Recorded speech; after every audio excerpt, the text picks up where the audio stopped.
Мына жемди жегендерин көрүп алга.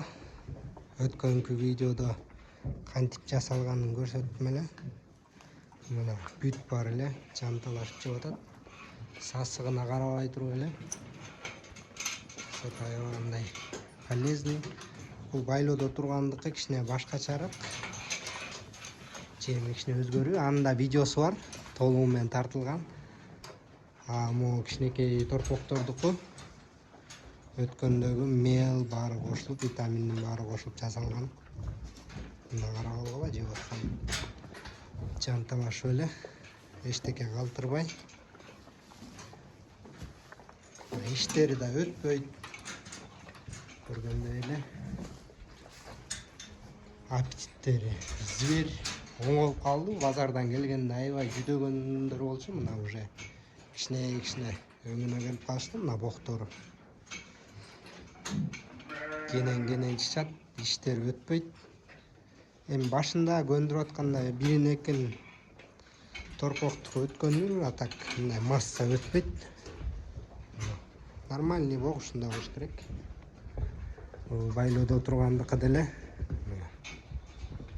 Караңгы болуп көрүнбөйт экен.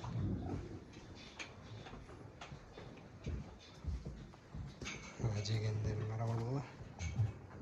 Сасык жытына карабай эле.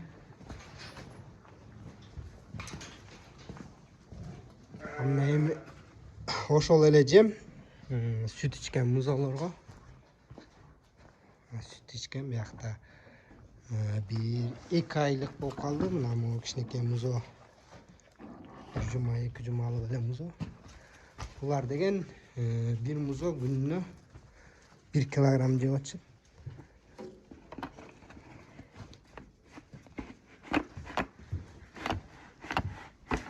Мына булар деле ошол эле жем.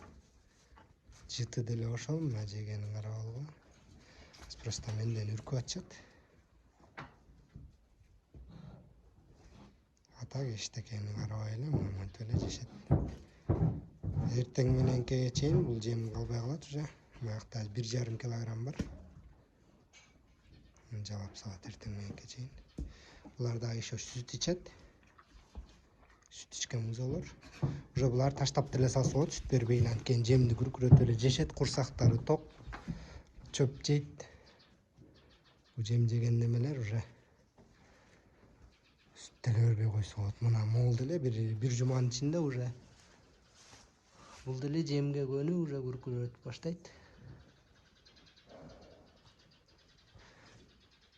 Кимге видео жакса, да кандай видеолорду көрүңөр келет, жаза кеткиле.